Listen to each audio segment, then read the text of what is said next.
నమస్కారం. ప్రజా పిలుపు న్యూస్ కి స్వాగతం. హెడ్లైన్స్ చూద్దాం.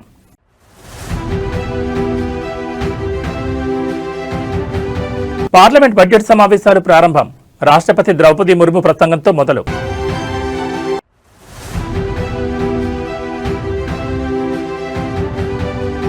ప్రారంభమైన ఏపీ కేబినెట్ సమావేశం. వివిధ ప్రాజెక్టులకు మంత్రి మండలి ఆమోదం తెలిపే అవకాశం.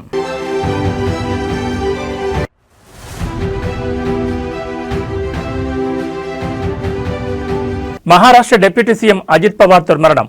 బారామతిలో ల్యాండ్ అవుతుండగా విమానం క్రాష్.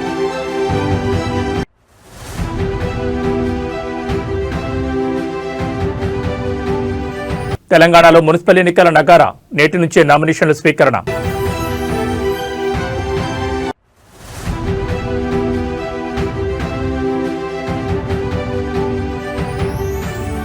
తెలంగాణ కుంభమేళాకు వేళాయే.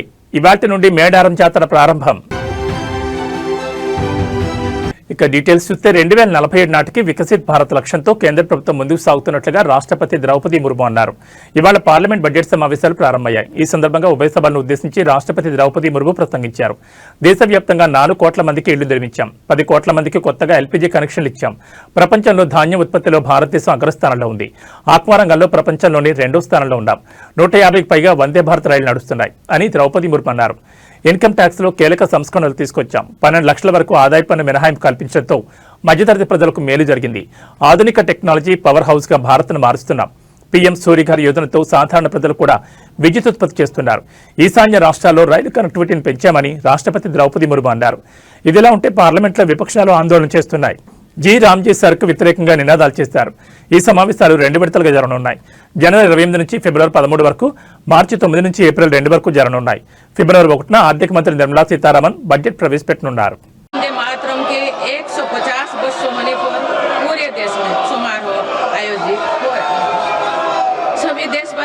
इस महान प्रेरणा के लिए ऋषि बंकिम चंद्र चट्टोपाध्याय जी को नमन कर रहे हैं।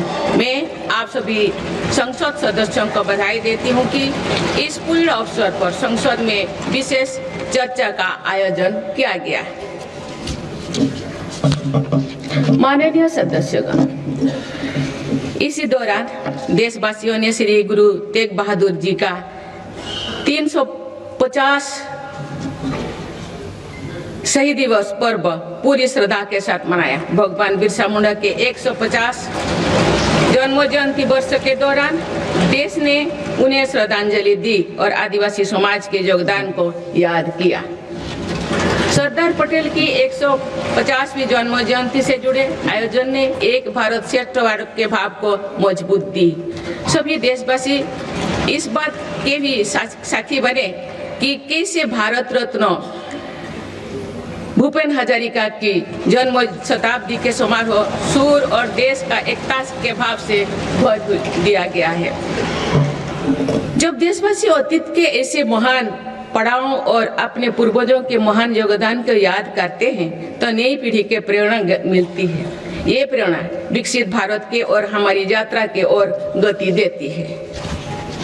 माननीय सदस्यगण, वर्ष 2026 के साथ ही हमारे देश इस सदी के दूसरी पड़ाव पर पहुंच गया है। भारत के लिए सदी के पहले 25 वर्षों का समापन अनेक सफलताओं, गौरवशाली उपलब्धियों और असाधारण अनुभवों के साथ हुआ है।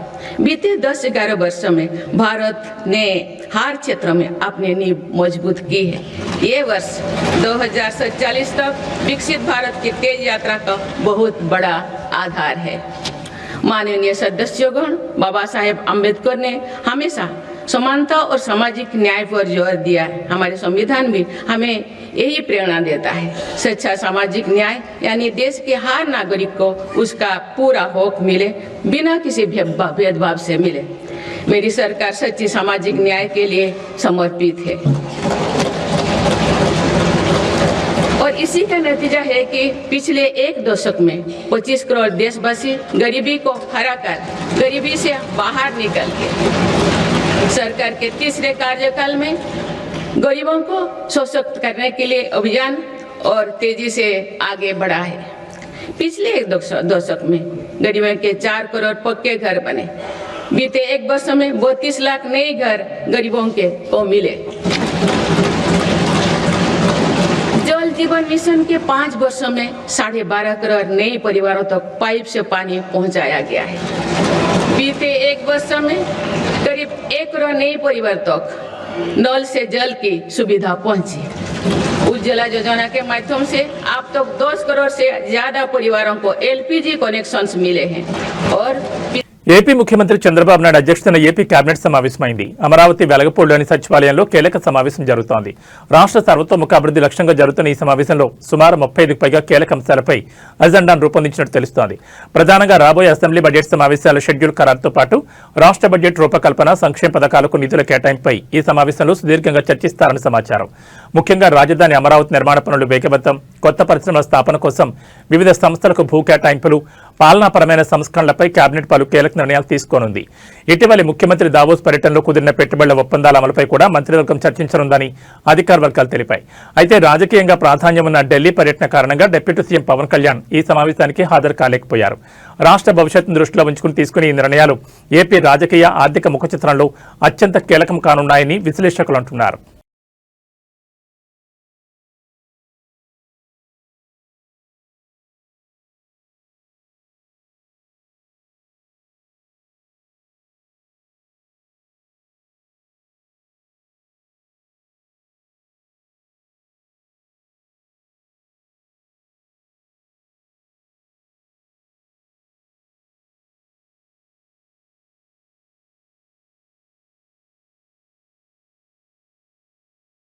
మహారాష్ట్ర డిప్యూటీ సీఎం అజిత్ పవార్ ప్రయాణిస్తున్న చార్టెడ్ ఫ్లైట్ ఘోర ప్రమాదానికి గురైంది. బారామతిలో ఎమర్జెన్సీ ల్యాండింగ్ చేస్తుండగా ఫ్లైట్ కూలిపోవడంతో భారీ మంటలు చెలరేగాయి.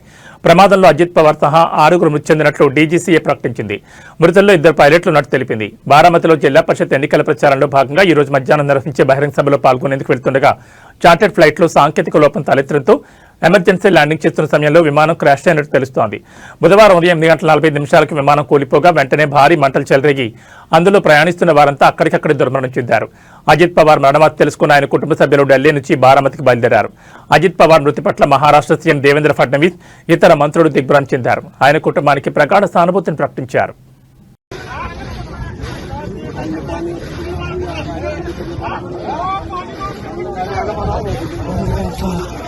Malis baka kim kayo kali ko.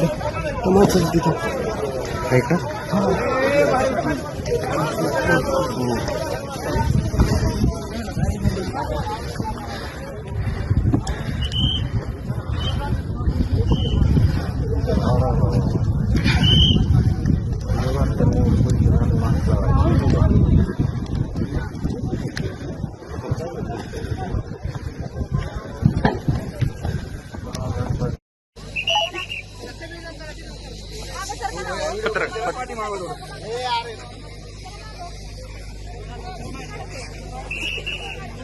Deputy CM Pawan Kalyan ప్రస్తుతం ఢిల్లీ పర్యటనలో ఉన్నారు. తన పర్యటనలో భాగంగా పలు కీలక సమావేశాలకు ఆయన హాజరు కానున్నారు. ఏపీ రాష్ట్ర అభివృద్ధి లక్ష్యంగా కేంద్ర హోంశాఖ మంత్రి అమిత్ షా, కేంద్ర రైల్వే శాఖ మంత్రి అశ్విని వైష్ణవ్తో ప్రత్యేకంగా భేటీ కానున్నారు. తన భేటీలో భాగంగా రాష్ట్రానికి సంబంధించిన పలు పెండింగ్ ప్రాజెక్టులు, విభజన హామీల అమలు, రైల్వే కనెక్టివిటీకి సంబంధించిన అంశాలపై ప్రధానంగా చర్చించనున్నారు. ముఖ్యంగా ఏపీ ఆర్థిక పరిస్థితి, శాంతి భద్రతలు, మౌలిక సదుపాయాల కల్పనలో కేంద్ర సహకారం కోరనున్నారు. పిఠాపురం నియోజకవర్గంతో పాటు రాష్ట్ర రవాణా రైల్వే ప్రాజెక్టుల వేగవంతంపై అశ్విని వైష్ణవ్తో చర్చలు జరపనున్నట్లు అధికార వర్గాల వారు పేర్కొన్నారు. రాష్ట్ర ప్రయోజనాలే పరమావధిగా సాగుతున్న ఈ పర్యటన అటు రాజకీయంగా, ఇటు అభివృద్ధి పరంగా అత్యంత ప్రాధాన్యత సంతరించుకుందని కూటమి నేతలు అంటున్నారు. కేంద్రం నుంచి ఆశించిన నిధులు, సహాయ సహకారాల సాధనలో ఈ భేటీలు కీలక పాత్ర పోషిస్తాయని విశ్లేషకులు భావిస్తున్నారు.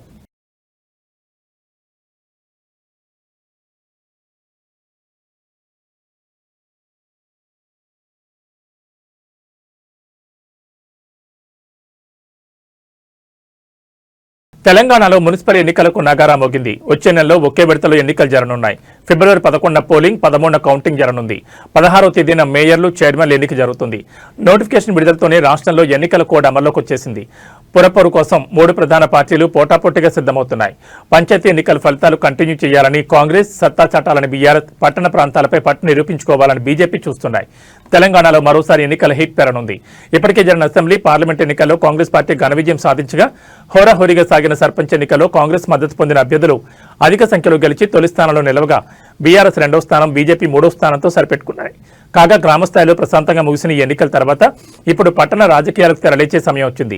తెలంగాణలో మున్సిపల్ ఎన్నికల నగారా మోగింది. రాష్ట్రాల్లో 116 మున్సిపాలిటీలు, 7 కార్పొరేషన్లకు ఎన్నికల నోటిఫికేషన్ విడుదలైంది. ఇందుకు సంబంధించి నేటి నుంచి నామినేషన్ల స్వీకరణ మొదలు కానుంది. ఫిబ్రవరి 11వ తేదీన ఓటింగ్ జరగనుంది. 13వ తేదీ ఉదయం 8 గంటల నుంచి కౌంటింగ్ ఉంటుంది. నేటి నుంచి ఆయా మున్సిపాలిటీలు, కార్పొరేషన్లలో నామినేషన్ల స్వీకరణ ప్రారంభమవుతుంది. జనవరి 30 నామినేషన్లకు చివరి తేదీ. జనవరి 31న నామినేషన్ల పరిశీలన ఉంటుంది. ఫిబ్రవరి 1న స్క్రూటినీపై అభ్యంతరాలు స్వీకరిస్తారు. ఫిబ్రవరి 2న అభ్యంతరాలపై తుది నిర్ణయం తీసుకుంటారు. ఫిబ్రవరి 3 నామినేషన్లకు ఉపసంహరణకు చివరి తేదీ. అదే రోజున ఎన్నికల్లో పోటీ చేసే అభ్యర్థుల తుది జాబితాను ప్రకటిస్తారు.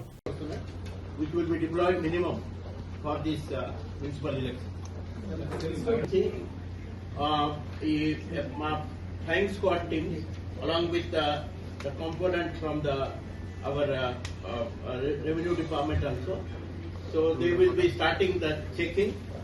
ఈ 1800 weapons మొన్న ఇల్లీగల్ ఫైర్ ఆర్మ్స్ కానీ అమ్యునేషన్ ఏదైనా ఉంటే చట్టపరంగా వాళ్ళ మీద చర్య తప్పదు. Definitely law will take its own course. And మొన్న గ్రామ పంచాయతీ ఎలక్షన్ లో కూడా చాలా మంచి సీజన్. ఈ ఫిర్బీస్ లిక్కర్ ఇవన్నీ మనం చాలా బాగా. మునుగోడు నియోజకవర్గ అభివృద్ధికి నిధులు కేటాయించడంలో అలాగే నిర్లక్ష్యం చేస్తే ఏదో ఒక రోజు బాంబు పేల్చడం ఖాయమని మునుగోడు ఎమ్మెల్యే కోమటిరెడ్డి రాజగోపాల్ రెడ్డి తీవ్ర హెచ్చరికలు జారీ చేశారు. తనకు పదవి రాకుండా పర్వాలేదని, కానీ ప్రజల సమస్యలు తీరకపోతే ఏమైనా జరిగిపోతుందని స్పష్టం చేశారు. నల్గొండ జిల్లా మునుగోడు మండలం కోతులారం గ్రామంలో కాంగ్రెస్ కార్యకర్త విగ్రహావిష్కరణ కార్యక్రమంలో ఆయన ఈ వ్యాఖ్యలు చేశారు. హైదరాబాద్కు కోతవేడి దూరంలో ఉన్న మునుగోడు నియోజకవర్గం అభివృద్ధిలో వెనుకబడిందని ఆయన ఆవేదన వ్యక్తం చేశారు. నియోజకవర్గంలో పనులు చేపట్టిన బిల్లులు ఇవ్వకపోవడంతో కాంట్రాక్టర్లు పనులు సగంలో నిలిపివేసి చేతులెత్తేస్తున్నారని ఆయన ఆందోళన వ్యక్తం చేశారు. ఈ విషయాన్ని సీఎం దృష్టికి తీసుకెళ్లానని, వారం రోజుల్లో పూర్తిస్థాయి బిల్లులు చెల్లిస్తామని హామీ ఇచ్చిన సీఎం 3 వారాలు గడిచినా ఒక్క బిల్లు కూడా చెల్లించలేదని అన్నారు. రాష్ట్రంలో కేవలం సీఎం, మంత్రుల నియోజకవర్గాల్లోనే అభివృద్ధి పనులకు నిధులు మంజూరు చేసి అభివృద్ధి చేసుకుంటున్నారు తప్ప ఎమ్మెల్యేల నియోజకవర్గాల్లో బిల్లులు ఇవ్వకపోగా నూతన పనులకు కూడా మంజూరు చేయడం లేదని ఆయన ఆవేదన వ్యక్తం చేశారు.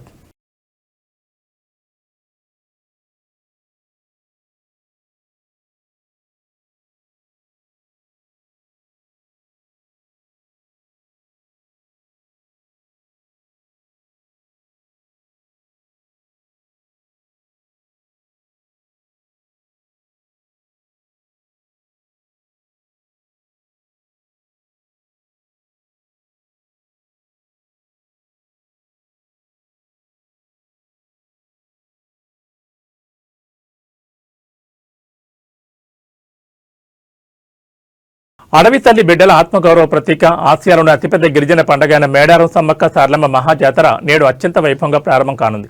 నేటి నుంచి జనవరి 31 వరకు 4 రోజుల పాటు ఈ జాతర కొనసాగనుంది. తెలంగాణతో పాటు ఆంధ్రప్రదేశ్, మహారాష్ట్ర, ఛత్తీస్గఢ్, ఒడిశా వంటి పొరుగు రాష్ట్రాల నుంచి సుమారు 3 కోట్ల మంది భక్తులు తరలివస్తారని ప్రభుత్వం అంచనా వేస్తోంది. జాతర తొలి రోజైన బుధవారం సాయంత్రం 6 గంటలకు మేడారం పరిసర ప్రాంతాల్లో ఆధ్యాత్మిక కోలాహలం మొదలవుతుంది. కన్నెపల్లి నుంచి పూజారులు సారలమ్మను గద్దెపైకి తీసుకొస్తారు. అదే సమయంలో కొండాయి నుంచి గోవిందరాజును, పునుగొండ నుంచి పగడిగిద్దరాజును మేడారంలోని గద్దెలపైకి తీసుకొచ్చి ప్రతిష్ఠించడంతో జాతర అంకురార్పణ జరుగుతుంది. రేపు సాయంత్రం చిలకలగుట్ట నుంచి కుంకుమ భరణి రూపంలో సమ్మక్క తల్లి గద్దెపైకి చేరుకోవడంతో జాతర తారాస్థాయికి చేరుకుంటుంది. జాతర అధికారికంగా నేడు ప్రారంభమైనప్పటికీ గత వారం రోజులుగానే మేడారం జనసంద్రమైంది. జంపన్న వాగు వద్ద భక్తులు పుణ్యస్నానాలు ఆచరించి మొక్కులు చెల్లించుకుంటున్నారు. ప్రస్తుతం మేడారం పరిసర ప్రాంతాల్లో ఇసుక వేస్తే రాళ్లంత జనం కనిపిస్తున్నారు. భారీగా వాహనాలు తరలివస్తుండటంతో బుధవారం వేకుజామునే సుమారు 4 కిలోమీటర్ల మేర ట్రాఫిక్ నిలిచిపోయింది. దీంతో పోలీసులు రంగంలోకి దిగి పరిస్థితిని సమీక్షిస్తున్నారు.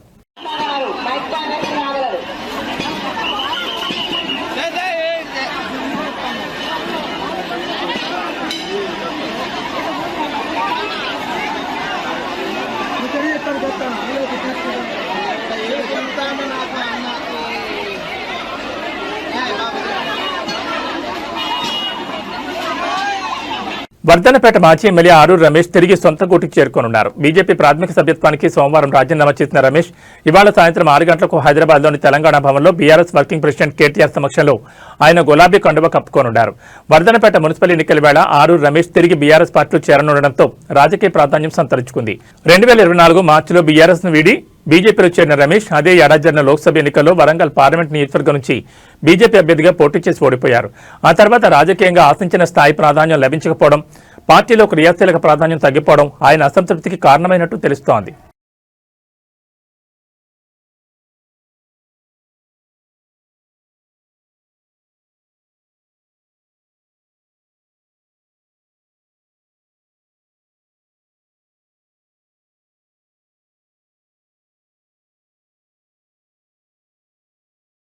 మేడ్చల్ జిల్లాలో మున్సిపల్ నగారా మోగడంతో అధికార ప్రతిపక్ష పార్టీల మధ్య పోరు ముదిరింది. మాజీ మంత్రి మేడ్చల్ ఎమ్మెల్యే మల్లారెడ్డి యల్లంపేట మున్సిపాలిటీ పరిధిలోని అభ్యర్థుల తరఫున ప్రచారం అమలు చేశారు.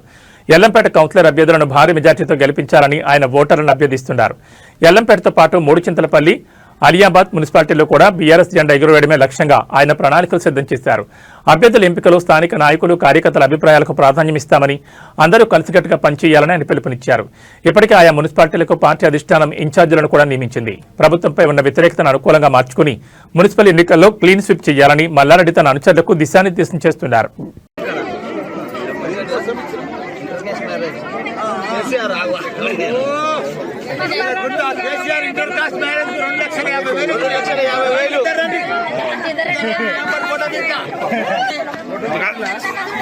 ఇంటర్ కాస్ట్ మ్యారేజ్ కు కేసీఆర్ గారు 2,50,000 ఇచ్చిండు. ఆ రోజు మంచిగా వాళ్ళు పెళ్లి చేసుకొని మంచిగా వ్యాపారం చేసుకొని మంచిగా కొడుకుని కానీ నింపడంగా ఆశీర్వాదంతో నడుస్తున్నావా.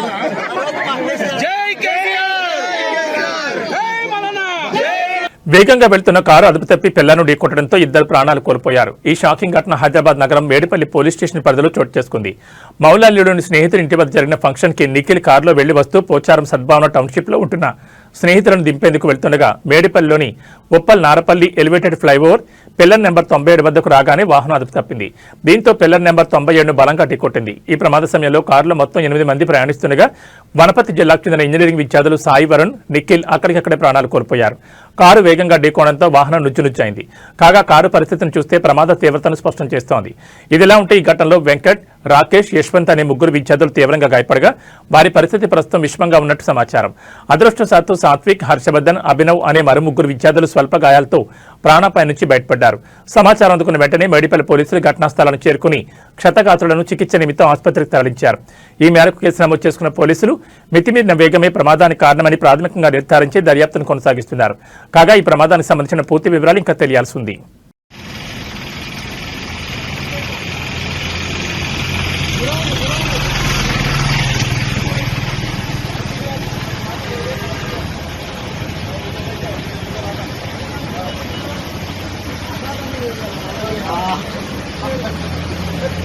ఓ ఆటో బోల్తా కొట్టడంతో మద్యం సీసాలు రోడ్డున పడిన ఘటన చిత్తూరు జిల్లాలో చోటు చేసుకుంది. పోలీసులు తెలిపిన వివరాల ప్రకారం ఓ ఆటోలో మద్యం సీసాలను తరలిస్తున్నారు. గంగవరం సమీపంలోని సాయి గార్డెన్ సిటీ వద్దకు ఆటో చేరుకోగానే ప్రమాదానికి గురైంది. టర్నింగ్ పాయింట్ వద్ద ఒక్కసారిగా బోల్తా కొట్టింది. ఈ ప్రమాదంలో ఆటో డ్రైవర్ రాజే తీవ్రంగా గాయపడ్డారు. గమనించిన స్థానికులు వెంటనే ఆటో డ్రైవర్ను చికిత్స కోసం పలమనేరు ఏరియా ఆసుపత్రికి తరలించారు. అతని పరిస్థితి విషమించడంతో అక్కడి నుంచి చిత్తూరు ప్రభుత్వ ఆసుపత్రికి వైద్యుల సూచన మేరకు తీసుకెళ్లారు. ప్రస్తుతం రాజయ్య చిత్తూరు ప్రభుత్వ ఆసుపత్రిలో చికిత్స పొందుతున్నారు. అయితే ప్రమాదం జరిగిన వెంటనే ఆటోలో తీసుకెళ్తున్న మద్యం సీసాలు రోడ్డుపై చిందరవందరగా పడ్డాయి. వాటిలో కొన్ని బాటిళ్లు పగిలి మద్యం రోడ్డుపై పారింది. గమనించిన స్థానికులు బాటిళ్లను సేకరించి ఒక పక్కన పెట్టారు. విషయం తెలుసుకున్న పోలీసులు సంఘటనా స్థలాన్ని చేరుకుని విచారించారు. ప్యాసింజర్ ఆటోలో భారీ ఎత్తున మద్యం తరలించాలని గుర్తించారు. అయితే మద్యాన్ని కొత్తపల్లి గ్రామంలోని ఓ బెల్ట్ షాప్ తరలిస్తున్నట్లు పోలీసుల విచారణలో తెలిసింది.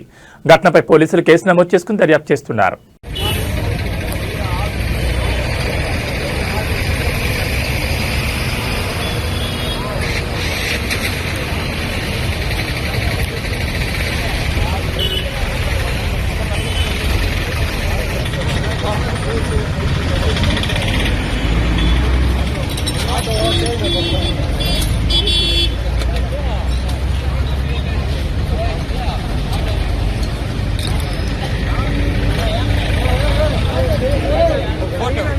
బంగారం, వెండి ధరలు అడ్డు అదుపు లేకుండా పెరుగుతున్నాయి. వెండి ధర అయితే ఊహకంద రీతిలో పెరుగుతూ సామాన్యుడికి షాకుల మీద షాకులు ఇస్తోంది. బుధవారం బంగారం, వెండి ధరలు భారీగా పెరిగి ఆల్ టైం రికార్డు స్థాయికి చేరాయి. 24 క్యారెట్ల బంగారం 10 గ్రాముల ధర 3,220 రూపాయలు పెరిగి 1,65,170కి చేరింది. 22 క్యారెట్ల బంగారం 10 గ్రాముల ధర 2,950 పెరిగి 1,51,400కు చేరింది. 18 క్యారెట్ల బంగారం కూడా 2,420 పెరిగి 10 గ్రాముల ధర 1,23,880కి ఎగబాకింది. వెండి ధరలు ఊహించని రీతిలో పెరిగాయి. ఇవాళ కేజీ వెండి ధర ఏకంగా 13,000 పెరిగి 4 లక్షలకు చేరింది. 10 గ్రాముల వెండి ధర 4,000 ఉంది. హైదరాబాద్ సహా తెలుగు రాష్ట్రాల్లోని ప్రధాన నగరాల్లో ఇవే ధరలు ఉండనున్నాయి. పెళ్లిళ్లు, శుభకార్యాలకు బంగారం, వెండికి ప్రాధాన్యమిస్తారు. ముఖ్యంగా మన భారతీయ స్త్రీలకు బంగారం అంటే మక్కువ. పెళ్లిళ్లు, ఓణీల ఫంక్షన్ల సమయంలో ఆడపిల్లలకు 10 తులాల పట్టీలు కొనాలన్నా 40,000, 45,000 వరకు ఖర్చు అవుతుంది. వెండి ఈ స్థాయిలో పెరగడంతో ఇప్పుడే ఇలా ఉంటే అసలు మున్ముందు వెండి కొనే పరిస్థితి ఉంటుందా అని ఆందోళన చెందుతున్నారు.